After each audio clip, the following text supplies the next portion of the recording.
Peter Sandøe. I'm professor of bioethics at the University of Copenhagen, and I've been up here at Vungen giving a public talk about the social role of the horse seen as a social construct. And then this morning I organized a session where the participants were challenged to think about their own ethical stance. Well, the story I told was about sort of the horse started being a food animal. It was being hunted down. I showed a picture from the Lascaux caves, 17,000 years old, and only more than 10,000 years later was the horse domesticated. Then the main role of the horse for a long period of civilization was a working animal. It was for plowing, for transport, and increasingly it also got another role, namely, or in parallel got another role. It was a war animal. It was used as a tool in war, but it was also a special animal because it was an animal that was closely related to powerful people. I showed a picture of Napoleon with his horse that followed him at all the big battles. Yeah. And as part of that, increasingly horse meat has been seen as a kind of taboo. Not so much in my own country or the other Nordic countries, but in the whole English-speaking world, and that's linked also to Pope, who back in the 8th century decided that horses should not be eaten because they are our friends and they played an important role in pushing back the Muslims when they were moving up in Europe. So that story, so that's sort of, and already there horses differentiate themselves from animals like cattle or pigs, which we still happily eat, or not all, but most people still happily eat. Then the horse had a crisis after the Second World War in our part of the world, in the global north. In the global south, horses are still widely used as working animals, but in the global north, they didn't have a role. Small tractors took over in the 50s, but then horses got a role more as a companion and hobby animal, and that's probably in the global north the main role of the horse. Yeah. But there's another utility role that the horse also has had for a long time, but has become more and more critical. That's horse as a sport animal, particularly in professional sports. And I showed a little video from the 2020 Olympics in Tokyo, where this scandal with Annika Schleuer and her trainer, Reisner, which has led to even increased a very critical discussion about use of horses in sport.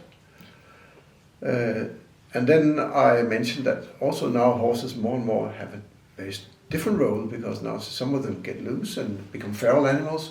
Particularly in western part of the United States, you have more than 100,000 horses walking around, and quite controversial, particularly the way to control them. Some people think they are sacred animals, should not be touched, or if you want to control them, you should use contraception. Another thing is okay to shoot them, and so that's some area where horse got into some new interesting ethical conflicts.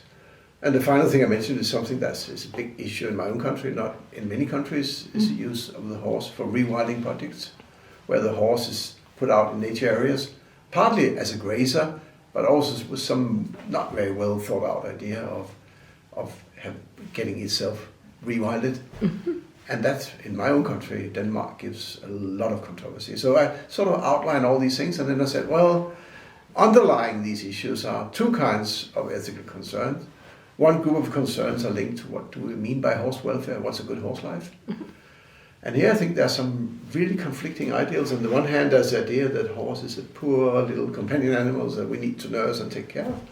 And the other idea is that the horse is an autonomous animal that should live its own life. And if you think about notions of good welfare, then for some people good welfare is actually being your own master, living out your nature. Then rewilding is to some extent a good idea.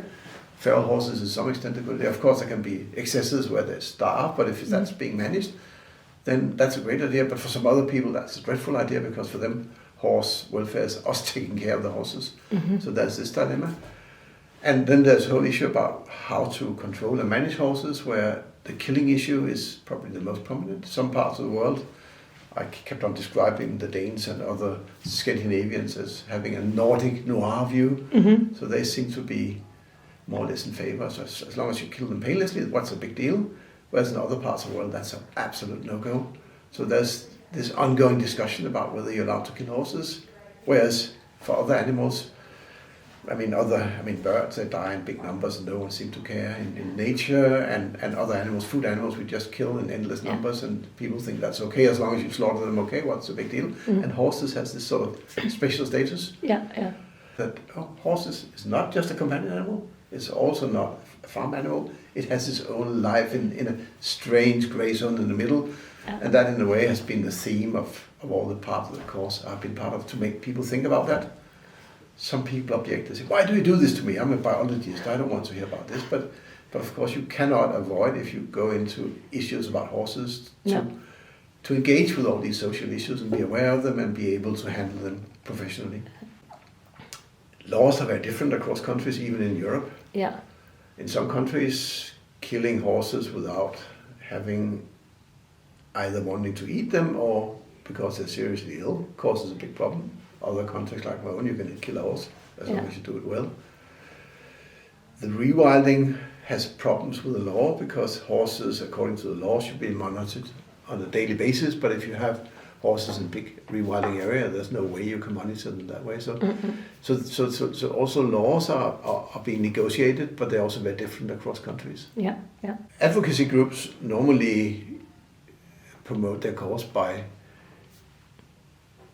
talking about animals that people care about. And since people care a lot about horses, then horses are big in advocacy. In various forms of advocacy, I mentioned this, which I think is a funny story, that particularly the Brits have a number of organizations that sort of aim at dealing with the poor horses in the global south. I mentioned the Brook, which actually was a British organization established in 1930, where a wife of a military commander in Egypt felt so much pity for all the horses coming out of the First World War that went down to Egypt, and so there are these charities that go out in the global south and only focus on helping horses or donkeys or whatever. Equids. Then in our part of the world, I think increasingly you will see that fights against horse racing and commercial use of horses is growing. Now they got rid of the fur production. So I think horses will be the next. A ban on horse racing or different forms of horse racing will be, I think, the next step after fur animals are more or less eradicated from Europe. Okay. As public perception influence horse welfare, I think in a way, sorry to say it's a bit naive question, as if there's a truth about horse welfare which is sort of independent public perception. I think that's what also I try to force the scientists to think about. Well, they're also part of public. They also come with their ethical assumptions in the baggage. That's true. So I think the idea, that's at least what I've spent a lot of my career arguing, that animal welfare is not a concept that's sort of ethically independent. It's full of ethics, but some scientists have chosen to say, no, we're just scientists. No, you need to reflect on your own values. When you teach trainers and riders and other professionals about horses, it's important, of course, that you teach them about the horse as a biological being, because it is an animal, it has its needs, it's very important to understand that animal, so I'm not against any of that. But it's a bit naive to stop there. You also need to have the broader social issues, because if you don't understand them, you'll be very naive in handling how the horse is treated and dealt with, and how controversies around horses play out in society. So I'm a great fan of equestrian science. I'm a great fan of animal welfare science. I just think it cannot stand alone. You need to have a broader ethical agenda.